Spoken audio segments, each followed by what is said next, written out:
Ladies and gentlemen, welcome to Unarmored Talk Podcast. I'm your host, Mario P. Fields, and today's guest is Andrew Bryson. He's United States Marine Corps veteran, and he does a lot of things in the community for those who have served.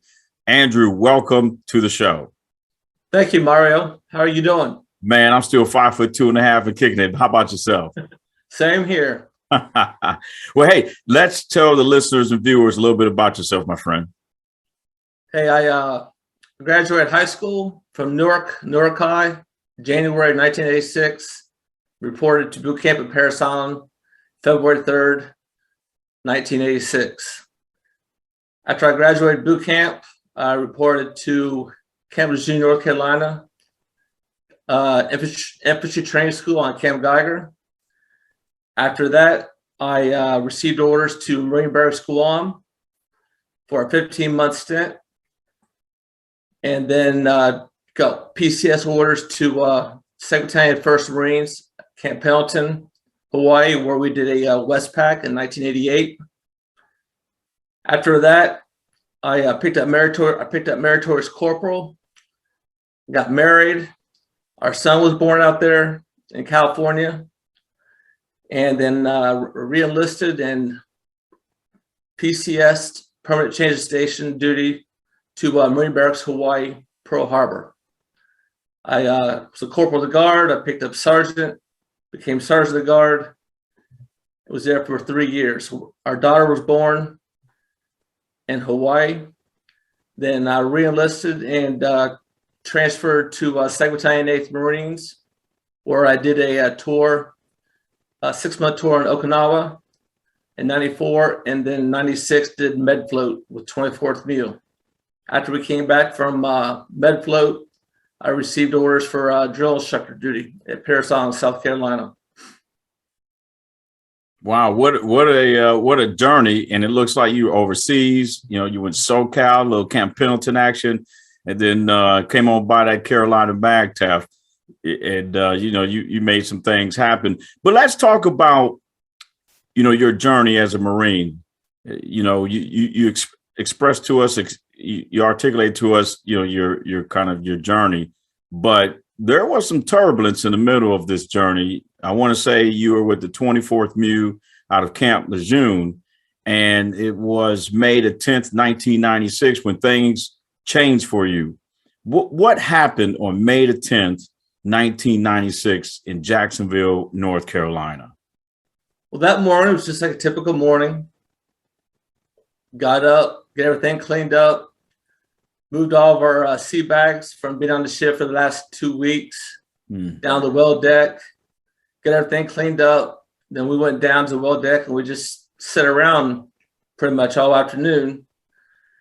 And we're all sitting in our, we were the trap team, which is tactical recovery of aircraft personnel. And we were sitting all down with headquarters on, who was to fly out last. Like always, because that's what the trap team does. They always fly out last once everybody's accountable for on ground and back on ship. And who normally makes up that headquarters element? Is that the CO, commanding officer, or? That's like the S3, maybe the S2. Like Lieutenant Schneider was one of the Marines that was on it. I believe he was S2 or S3, intel or operations area and stuff. And so we're all sitting at the bottom of the well deck, and we're in our stick orders. And our sticks are for in case of there's a helo crash or anything like that. All of our names, social security numbers, blood type, and stuff are written on a piece of paper and handed to the air officer that's down on the well deck. So we're sitting down there, and I just remember sitting down there with a bunch of Marines that we've known, during our MEU workup and stuff like that. And we're waiting to fly out because this is our last major operation exercise called Exercise Purple Star, which was And I'm assuming, Andrew, real fast, that since this is your last one, you guys got some leave in Liberty that's right after this. You're going to get some time off and be able to see some family and friends. Am I correct? That's correct, Mario. Yeah. So we So we're doing it. We had this big multinational peacekeeping exercise across North America, and it was to get us ready in case we had to go on land in Kosovo during their civil war uprising. So at the last minute, a Marine came down and says, "Stick team, Gulf Company, pick up your gear. You're flying out with Gulf Company." So we pretty much picked our stuff up, went down, joined the company. Squad leaders redid their sticks, and just like any air night, we just flew off the ship with the company, and we landed in LZ Sandpiper probably around 12:30, 1 o'clock in the morning. So I'm the platoon guide, which is third person in charge, responsible for all the beans, bullets, and Band-Aids. Right. And the water and everything and stuff like that. Our platoon commander was Lieutenant Giannotti, and our platoon sergeant was Staff Sergeant Moses. So we are in a tactical column moving down Marine Road, and all of a sudden I see a big red flash in the sky. And I was thinking to myself, what was that? And I wasn't the only one that said it. It went through the whole rank, the whole company. You could hear everybody going, what was that? Right. Then out of nowhere, you started hearing ambulances. And at the time was Prick 77s, the radios that the radio operators used. And it was just like, well, it didn't go tactical no more because there were people like just going, going crazy over the radio and everything about 2 helos collided over Camp Lejeune. So we proceed down to where we have a general idea as a platoon where the helos collided at, just from the observation from being up in the air. Right. So once we got down there, we dropped off all unnecessary equipment, and we broke off into three different groups, 3 squads, which we were trained to do. I was with third squad, I was third squad platoon guide with Corporal Gordingham was the squad leader. So we're moving through the really thick, dense swamp of Camp Lejeune. I mean, you couldn't even see in front of your face. Wow. So we ended up coming across the Cobra attack helicopter, and it was on the ground. It was in flames, and I noticed that the two pilots were still in their seats, but they were burned beyond recognition from when it crashed. Wow. So our squad leaders, we had Motorola radios where we went out and purchased them ourselves. So, and we had inter-squad communications and stuff. And I remember our one squad leader says, I have a red star cluster in the air, which symbols, you hit a red star cluster, it means I'm in this location and stuff, come help us, stuff like that. Right. So we get a general idea, where it's at, because there's one squad leader seeing it. So when we get there, the one pilot, I believe, was Captain Kuszewski. Lieutenant Kuszewski. Mm-hmm. He was outside on the ground in the docks, which was like Doc Gilpin, Doc Bowersox, Doc Stavely were treating him, and there was a pilot that was still in the cockpit, which was at the time Major Chuck Johnson, and he was severely injured. But the Lieutenant Kuszewski, he had, at the time, they were still treating him with serious injuries, but his worst injury was a broken leg. Right. So as we're down there and we're pretty much surveying the area, checking the area out, the CH-46, when it hit the ground inverted upside down.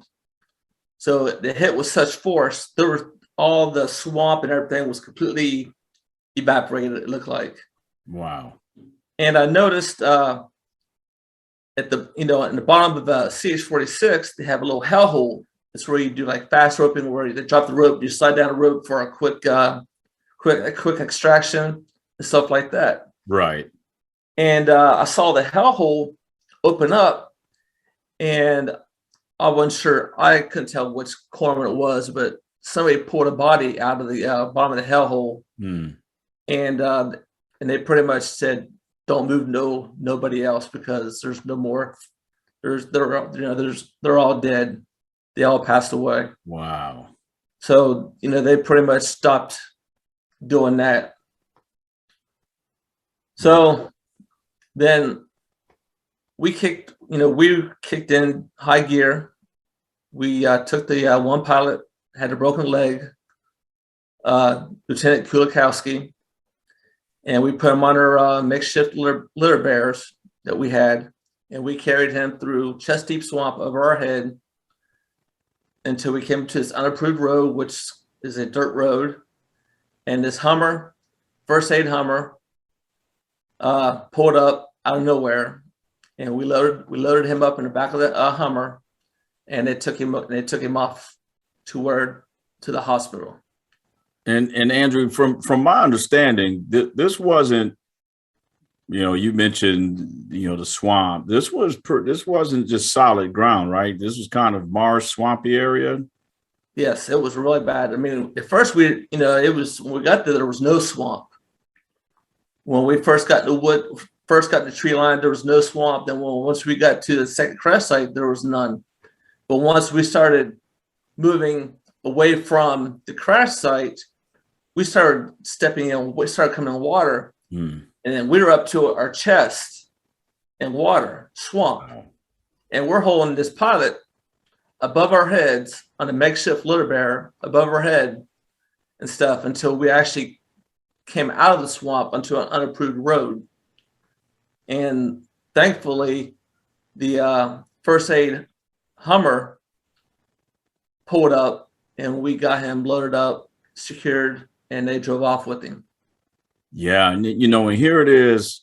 This is routine.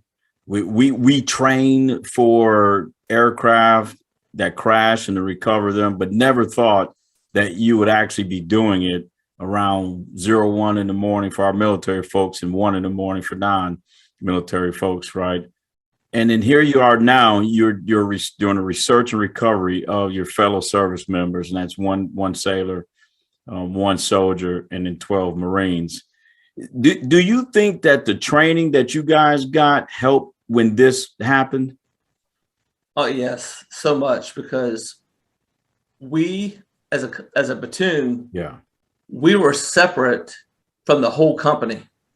We did our own training, and that's all we did was train for a real life scenario. In case if we actually had to go into Bosnia or where there's a down pilot, and we would have different scenarios and stuff. And of course, we would train, and then all of a sudden, bam, it just, you see the big red flash in the sky, and you're like, wow, what's going on? And we knew something was wrong. But our squad leaders, our fire team leaders, of course, our platoon commander, platoon sergeant, we accomplished our mission. We rescued both pilots, and the one pilot who had a broken leg, Mr. Kuszewski, he actually met up with the battalion in Italy, and we flew off with him and everything. And I remember talking to him, but I really don't remember what I talked about, But I'm pretty sure he said thank you for saving his life, and stuff like that. And yeah. And Andrew, I can't imagine the emotions that went through your mind and your body when that catastrophic event occurred. At what point in your life did all of those events start to impact you? Well, it happened after I left 2-8. I graduated from drill instructor school, and long hours as a brand new drill instructor, Right. no sleep. And it was just like everything just kind of like just hit me all at one time. I could see the two pilots inside the burned helicopter. I remember seeing the one Marine, or I'm not really sure who it was, that was pulled out of the bottom of the helicopter and was laid flat on the bottom of the helicopter. And it was just like all that and everything. It's just, I was diagnosed with PTSD. Yeah. From a doctor, and I was pulled off the drill field for a little bit and went back. Still had a lot of problems and everything. Right. And I ended up getting out of the Marine Corps in '99. Were you supposed to be on that helicopter? Was there a chance that you were supposed to be on the one that went down? Well, once we found out who was on the helicopter, then we realized that was supposed to have been us. Wow. We were supposed to be with them. And at the last minute, we were pulled off. Yeah. So, wow. So when you guys got that, hey, you know, move over to golf company, and you guys had to pick all your equipment and gear up and move, that was a switch from that helicopter.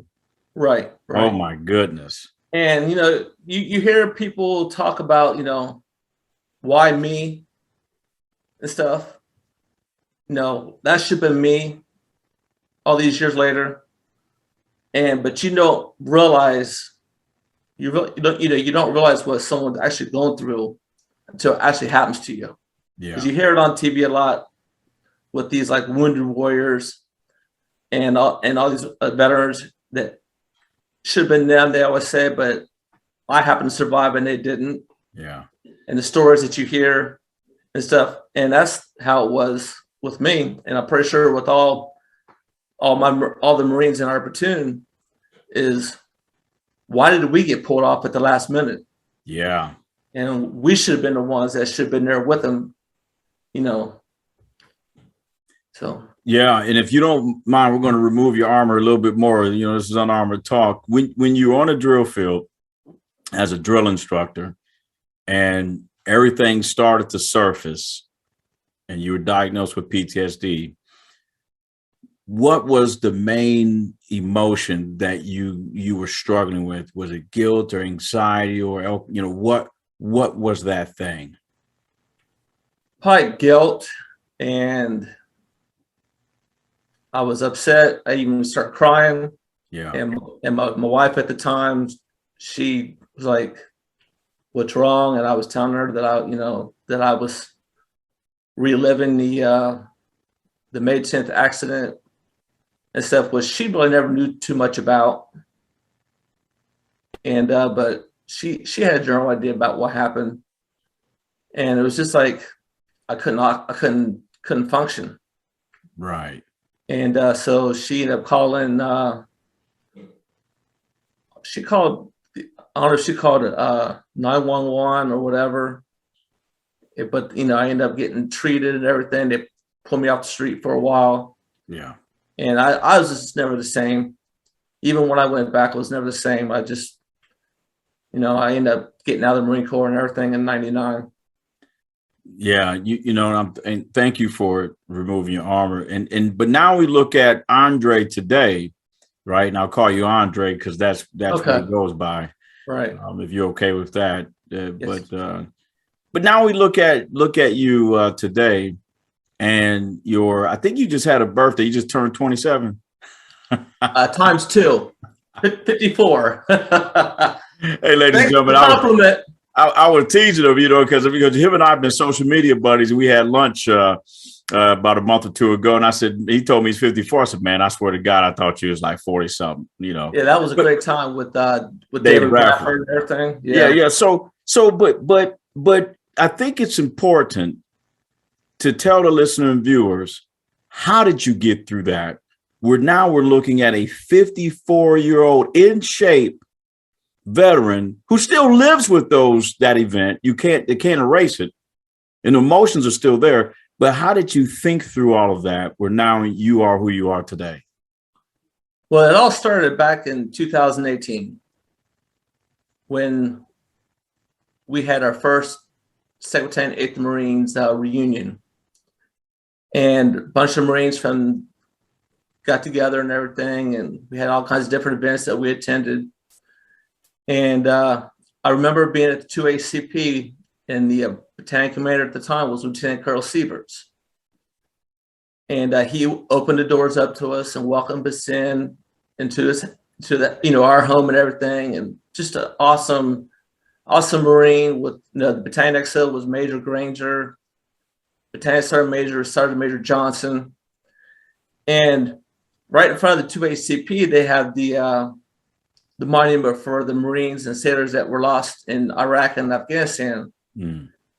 And so after that was over with, I went home and I started thinking, I said, how come there's nothing really out where people can see that would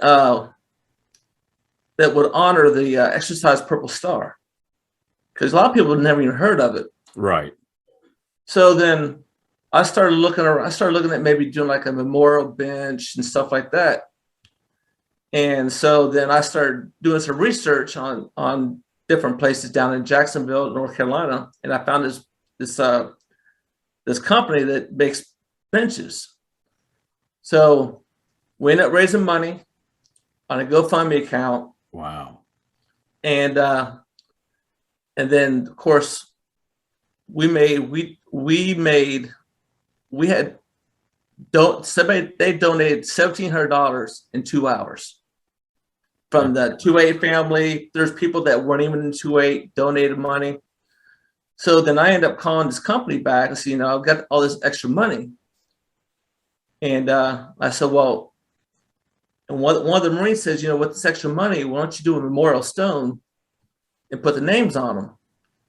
I said, well, that sounds like a good idea. So I talked to the owner, and he said, I can do that. I can do a memorial stone.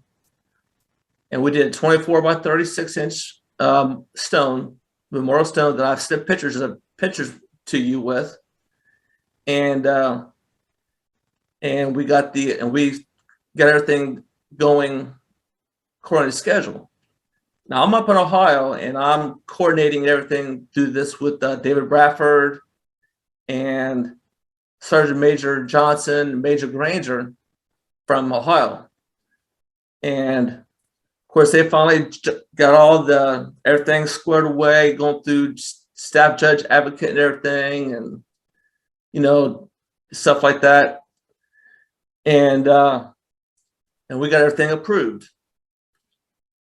And so David Bradford met them on base and had them put the memorial bench and memorial stone right directly across from the monument of the Marines and sailors that were killed in action in Iraq and Afghanistan. So once we get that accomplished, we had a memorial dedication in 2019, and I reached out to. I have become friends with so many of the family members. Yeah, from both of the pilots that survived, family members that that lost loved ones, and everything. There's a few I couldn't find, but I've been trying to reach out to them, and I had some family members. Actually, one family member, their son was Lieutenant Fandrey, who was posthumously promoted to captain. They flew down from Needham, Massachusetts, and came to the dedication. I had Doc Garman's parents drive from Newburgh, North Carolina, and I got to meet them, and a lot of the family members I'm friends with, like I said. Yeah. And it was an awesome dedication. I sent you a video of the the ceremony. And I think that really helped out a lot. You know, just knowing that we as a battalion did the memorial in honor of our 14 lost servicemen. Right. So, and it was a great event. And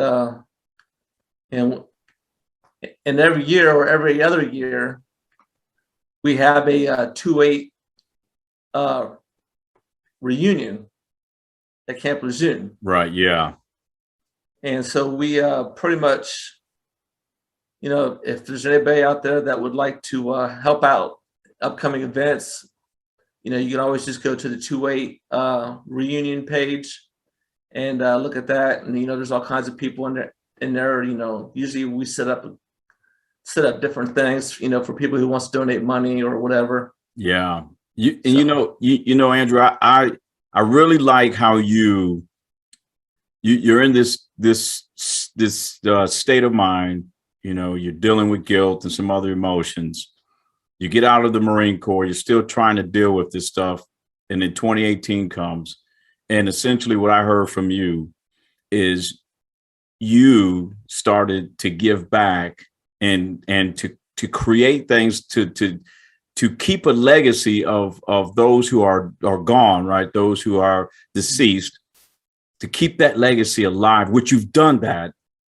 And that brought you a new mindset, a new set of beliefs, and a new look on life, where you still have PTSD, right? But now you're not paralyzed. And I think that's important for all the viewers and listeners to listen and to use you as an example. And ladies and gentlemen, you heard them. You know, you can go on Facebook, the 2-8 alumni, and support them, what they're doing today and what they're going to do in the future. And when you know, as he calls himself, right, he doesn't like Andrew, he sounds like his parents. But as Andre stated, they're going to create some events, and there's going to be opportunity to donate to support 2-8, the Marine, the current active duty, and the veterans, and those who we lost on May 10th of 1996. Please reach in your checkbooks and donate when that opportunity comes. Andrew, my man, is there any last remarks that you can leave the listeners and viewers? Just never take training for granted, because, you know, many times you just sit out in the field in the cold and you're just miserable waiting to go home. You know, we've all done it before, but you never know when a real life scenario is going to happen. And never take things for granted, especially in life, because one minute you got everything, and the next minute you may not be there. So, wow, you guys heard it. You heard it. Don't take things for granted, and no matter what profession you have, take the training and education and take the development, anything that's out there to get you better and get you prepared for what tomorrow may bring or may not bring. You'll take it seriously, because May 10th of 1996, I firmly believe that although we didn't save everyone, I believe that if it weren't for folks like, you know, Andrew, we would have lost 16 United States servicemen and women, if you will. But how can people find you, Andrew, before we let you go? Just go to the 2-8 alumni reunion group. You can just get me through there. Got it. Go there, find them. If you want to reach out to them and send them a message, by all means do so. But ladies and gentlemen, until next time, God bless you, and we'll see you later. Semper Fi. Semper Fi.